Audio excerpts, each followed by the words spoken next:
As a primary care doctor, I've watched episodes of Body Bazaar before and learned a lot. Let's see what we can learn together. Let's get started. Whoop. Outside of Rio de Janeiro, there's a 12-year-old boy named Gabriel Ferreira Muniz, who's a soccer prodigy, even though he has no feet. Wow, sick.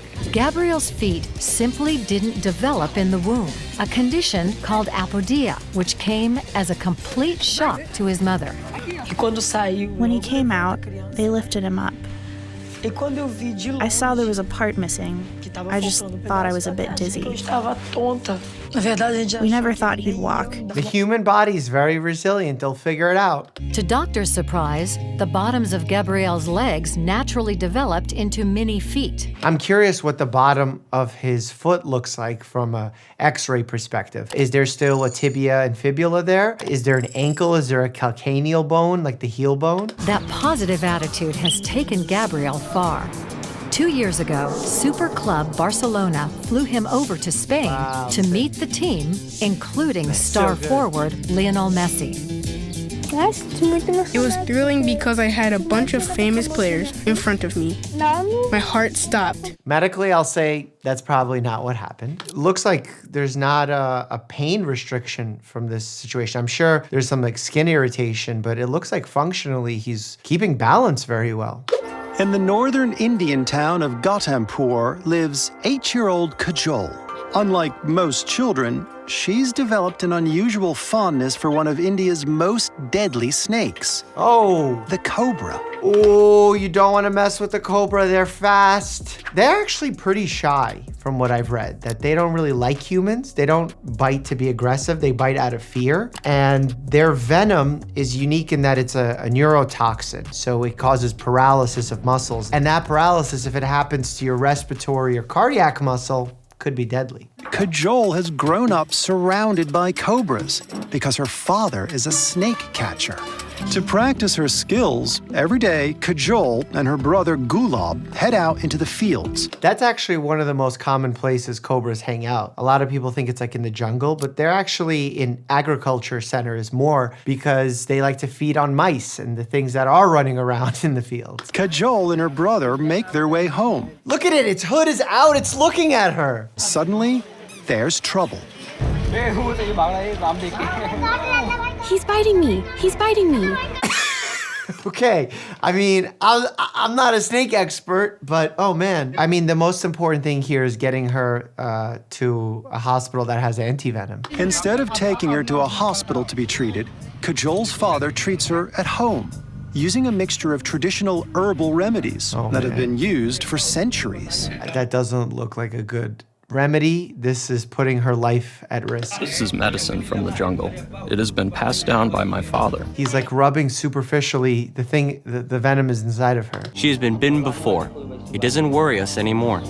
We believe if these medicines are given in time, they can save people. Because that girl was in constant touch of that snake, and snake has been biting her regularly, and that particular bite, which was not of that severe nature, that has created a antibody in his body. No one in medical school teaches you about repeat snake bite victims. The first snake bite, what do? Try and get a picture of the snake that bit you, immediately go to the hospital, show them the picture, describe the snake, hope that they have anti-venom, hope that they have respiratory support if something else happens. Snake expert Kartik Satinarian viewed the video of Kajol being bitten.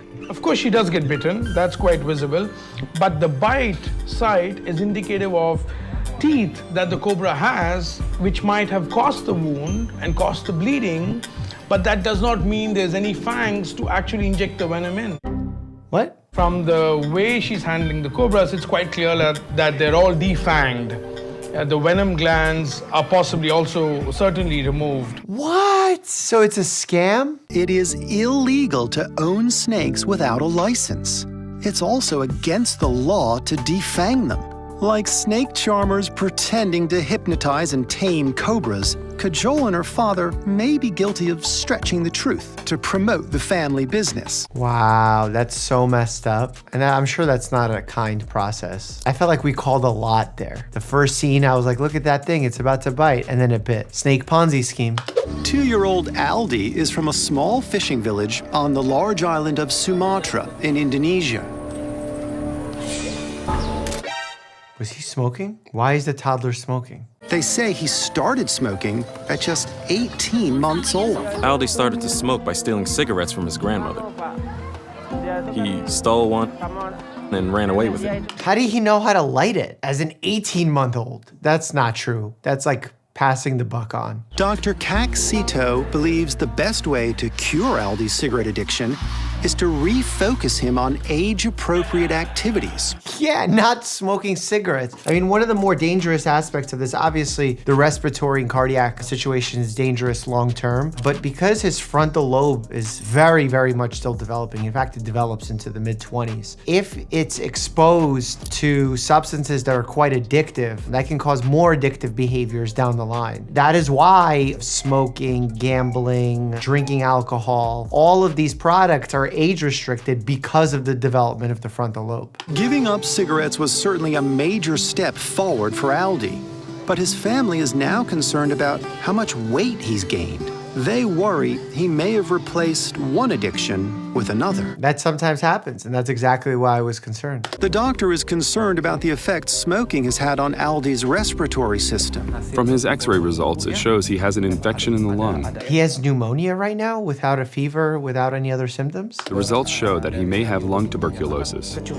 That is not what I expected to have heard. Tuberculosis is an infectious condition caused by mycobacterium. It can be a very lethal condition because what happens is some people have been exposed to TB, but their immune system can keep it at bay. If they develop active TB with symptoms, usually happening as a result of a weakened immune system, compromised either through another infection like HIV, taking medications that suppress the immune system, and they can lose their lives as a result. There have been some new medications released that help in this treatment-resistant tuberculosis when certain antibiotics aren't working. And luckily, because of the great advocacy work from John Green, he's been able to be vocal enough to get Johnson & Johnson to not overcharge for their patent of this medication when it comes to administration of it worldwide. That's a huge win. That's going to save lives. 35-year-old Laura Ponce often stays inside because of an unusual and rare infection. When her eyes start to hurt, she reaches for her special eye drops. Oh, wow. Pretty significant redness there. White plaque rises up in her eyes. Wow. And rather than tears, painful crystals come out. Wow. It starts to swell. Whoa. Then I have to open it. You know, this isn't the only situation where an infection caused by bacteria can cause abnormal formations of things like crystals in the body. There's actually a type of kidney stone known as a struvite stone that is caused by a UTI. It's caused by a specific type of bacteria. Laura's eyes began producing these odd crystal tears when she was about 15 years old. The local doctor was mystified. He had no answers. It was the beginning of years of frustration and misery.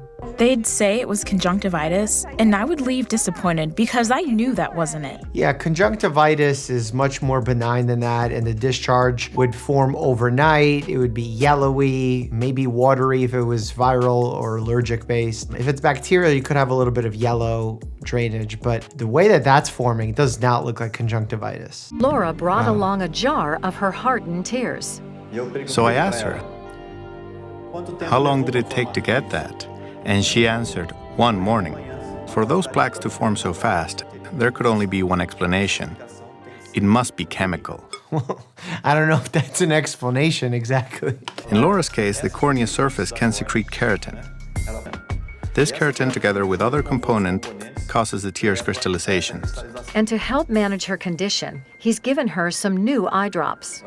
She developed a resistant bacteria, so we had to neutralize that bacteria's infection. So did she have like an infective keratitis, which is basically an infection of the cornea? And we used silver nitrate eye drops.